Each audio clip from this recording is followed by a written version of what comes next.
नमस्ते दोस्तों।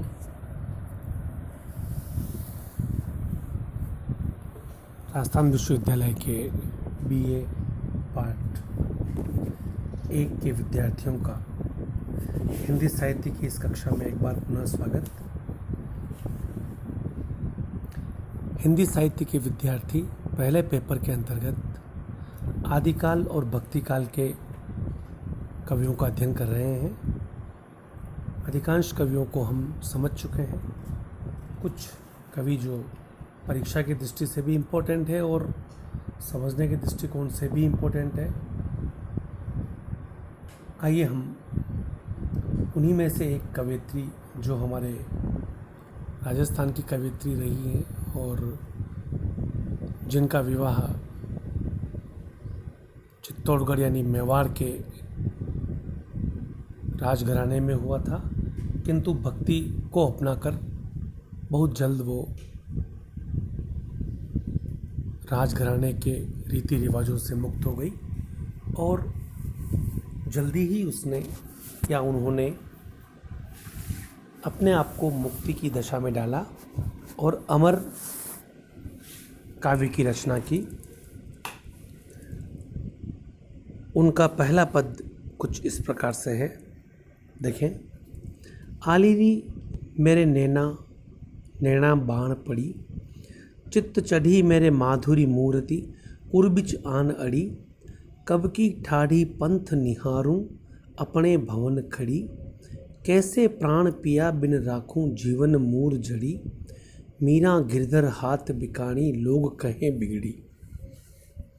आलिरी है सहेली, मेरे नैना बाण पड़ी, मेरी इन आँखों को तो कृष्ण की बाण पड़ गई, आदत लग गई। अब इन नेत्रों को कृष्ण दर्शन की आदत पड़ गई है। तो जब हमें किसी की आदत पड़ जाती है तो उसके बिना दूसरा कोई सुहाता नहीं।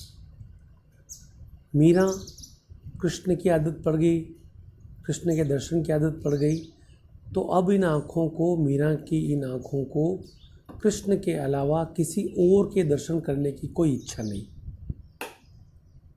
चित्त चढ़ी मेरे माधुरी मूर्ति, वही कृष्ण की माधुर्य युक्त मूर्ति मेरे हृदय में आकर के चढ़ गई है, अच्छी तरह से विराजमान हो गई है।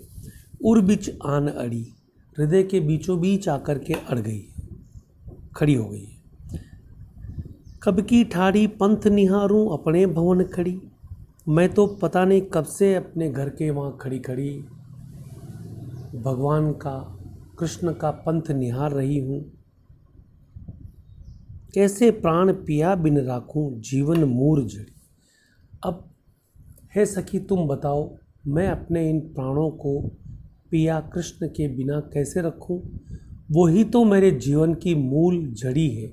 मूल जड़ी ऐसी मूलभूत आवश्यकता जिसके बिना जीवन चलना ही संभव न हो, तो वो तो मेरे जीवन की मूल आवश्यकता हो गई। तो उनके बिना मैं अपने इन प्राणों को कैसे संभाले रखूं? और इसीलिए मैं उनकी प्रतीक्षा में दिन रात खड़ी रहती हूँ। मीरा गिरधर हाथ बिकानी लोग कहें बिगड़ी। मीरा तो वस्तुतः स्वयं के लिए कहती वो कि गिरधर के हाथ बिक गई है, यानी कि मैंने तो खुद को कृष्ण को सौंप दिया है। और इसमें लोग कहते हैं कि मैं लोक लज्जा नहीं मानती हूँ और बिगड़ गई हूँ, तो लोग कहें कोई बात नहीं, कृष्ण का प्रेम मेरे लिए अधिक महत्वपूर्ण है बनिस्पत लोगों का कहना। हम देख पा रहे हैं कि सगुण भक्ति का साकार रूप मीरा में हमें दिखाई पड़ रहा है। कृष्ण की भक्ति में लीन है मीरा। और आपको यह जानकर आश्चर्य होगा कि जितनी ये सगुण भक्त मानी जाती हैं मीरा, उतना ही इन्हें संत शिरोमणि भी माना जाता है। अर्थात मीरा ने केवल कृष्ण की भक्ति उनके रूप माधुर्य में डूबकर ही नहीं की, वरन एक परम तत्व के रूप में भी कृष्ण को पूजा है। और उस परम तत्व की जब वो पूजा करती हैं तब वो भक्त की बजाय संत हो जाती हैं। दूसरा पद देखें। पग घुंघरू बांधी मीरा नाची। मैं तो मेरे नारायण सु आप ही हो गई साची। लोग कहे मीरा भई बावरी, न्यात कहे कुल नासी। विष का प्याला राणा भेजा, पीवत मीरा हंसी। मीरा के प्रभु गिरधर नागर, सहज मिले अविनाशी। देखिए, हम जो बात कर रहे थे अभी अविनाशी वाली, केवल कृष्ण के साकार रूप की ही नहीं, उस कृष्ण के परमार्थिक और परम तत्व की और अविनाशी रूप की भी जब वो चर्चा करती हैं, तब हम उन्हें एक संत के रूप में भी अपने सामने पाते हैं। मीरा सब कुछ भूल करके पग घुंघरू बांध नाच रही है। मीरा अपनी मस्ती में डूबी हुई नाच रही है। मैं तो मेरे नारायण सु आप ही हो गई साची। मैं तो अपने नारायण, अपने प्रभु के साथ एकाकार होकर के सत्य रूप हो गई हूँ। आप ही हो गई साची। सत्य प्रतिज्ञ रूप से मैं अपने प्रभु की हो गई हूँ। और मेरे इस व्यवहार के कारण लोग कहे मीरा भई बावरी। लोगों ने कहना शुरू किया कि देखो मीरा तो पागल हो गई है। न्यात कहे कुल नासी। और मेरे जो समाज के व्यक्ति हैं, मेरे जो कुल, मेरे जो वंश के लोग हैं, वो कहते हैं कि देखो देखो ये तो कुल की नाश करने वाली कहला रही है। मुझे परेशान करने के लिए विष का प्याला राणा भेजा। जहर का प्याला जब राणा जी ने भेजा, ऐसी किंवदंती है और ऐसी घटना भी सुनाई जाती है कि उन्हें परेशान करने के लिए और अपने कुल की मर्यादा की रक्षा के लिए कि चलो इन्हें विष का प्याला भेज करके मार दिया जाए तो स्वतः ही मीरा मर जाएगी, तो कम से कम हमारे राज परिवार की हंसी तो नहीं उड़ेगी। राणा ने विष का प्याला भेजा। कृष्ण का नाम लेकर के हंसते हंसते वो प्याला पी गई। कोई असर उनके शरीर पर नहीं हुआ। वह विष अमृत बन गया मीरा के लिए, कृष्ण का नाम लेने मात्र से। उसी का जिक्र करते हुए मीरा लिखती हैं कि विष का प्याला राणा भेजा, पीवत मीरा हंसी। पीते हुए भी मीरा हंस रही है। जरा भी उन्हें आशंका नहीं और ये क्या होगा। तो ये एक निष्ठ प्रेम कृष्ण के प्रति। जानती थी मीरा कि यह जहर है, साफ दिखाई दे रहा है कि जहर है।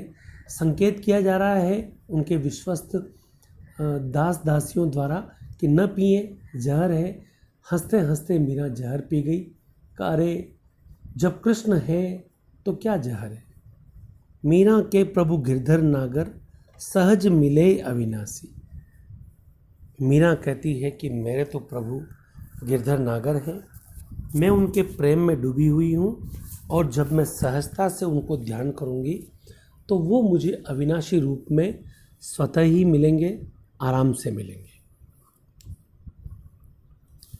तीसरा पद देखें। या ब्रज में कछु देखियोरी टोना, ले मटुकी सिर चली गुजरिया। आगे मिले बाबा नंद जी के छोना, दधी को नाम बिसर गयो प्यारी। ले लेहुरी कोई श्याम सलोना, बिंद्रावन की कुंज गलिन में। नेह लगाई गयो मन मोहना, मीरा के प्रभु गिरधर नागर। सुंदर श्याम सुगर रस लोना। मीरा ब्रज का वर्णन कर रही है। काल्पनिक रूप से कुछ ऐसा ही वर्णन हमें सूर के साहित्य में बहुत अधिक दृश्यमान हुआ था, दिखाई दिया था। उसी की एक झलक हमें मीरा के इन पंक्तियों में दिखाई दे रही है। एक सखी दूसरी सखी से कह रही है कि या ब्रज में कछु देखुरी टोना। देखना तो सखी, इस ब्रज में तो कुछ जादू सा हो गया मालूम होता है। ले मटुकी सिर चली गुजरिया, अपने सिर पर दही की या मक्खन की मटकी रख कर के गुजरी चली। आगे मिले बाबा नंद जी के छोना और उसे आगे रास्ते में मिल गया नंद बाबा के छोटे से बच्चे श्री कृष्ण। दधी को नाम बिसरी गयो प्यारी, दही बेचने निकली थी गुजरी, बिसरी गयो प्यारी। उस प्यारी को दही का नाम ही भूलने में आ गया, वो भूल गई। ले हुरे कोई श्याम सलोना। और अब वो बोलने लगी, जहाँ उसे कहना था कि लो दही, उसकी जगह वो मुंह से बोलने लग गई, लो श्याम सलोना, लो श्याम सलोना। यानी कि कृष्ण को देख करके, कन्हैया के प्यारे से चेहरे को देख करके वो क्या बेच रही है भूल गई। वृंदावन की कुंज गलिन में नेह लगाई गयो मन मोहना। वृंदावन की इन्हीं कुंजियों में, इन्हीं गलियों में, इन बगीचों में वो मनमोहन ऐसा प्रेम लगा गया, ऐसा प्रेम की ज्योति जला गया कि अब केवल कृष्ण ही सूझते हैं। मीरा के प्रभु गिरधर नागर, सुंदर श्याम सुगर रस लोना। मीरा कहती है कि हे प्रभु गिरधर नागर, आप सुंदर हैं, घनश्याम की तरह काले हैं, सुघड़ हैं, सुगठित हैं और रस लोना सरस है, रस से युक्त है। कृष्ण की जब माधुर्य भाव से भक्ति की जाती है तब उनके पूरे रूप माधुर्य पर भक्त की या भक्तिन की दृष्टि टिकी रहती है। उसी भक्ति की दृष्टि पर दृष्टिपात करते हुए कृष्ण के प्रेम में आकंठ डूबी मीरा का यह पद हमें बरबस सूरदास की भी याद दिलाता है। न केवल सूरदास की, वरन हमें तमाम कृष्ण भक्त उन कवियों की याद दिलाता है जो कृष्ण भक्त कवि कृष्ण के प्रेम में डूब करके और सुंदर सुंदर काव्य लिखते हैं। धन्यवाद।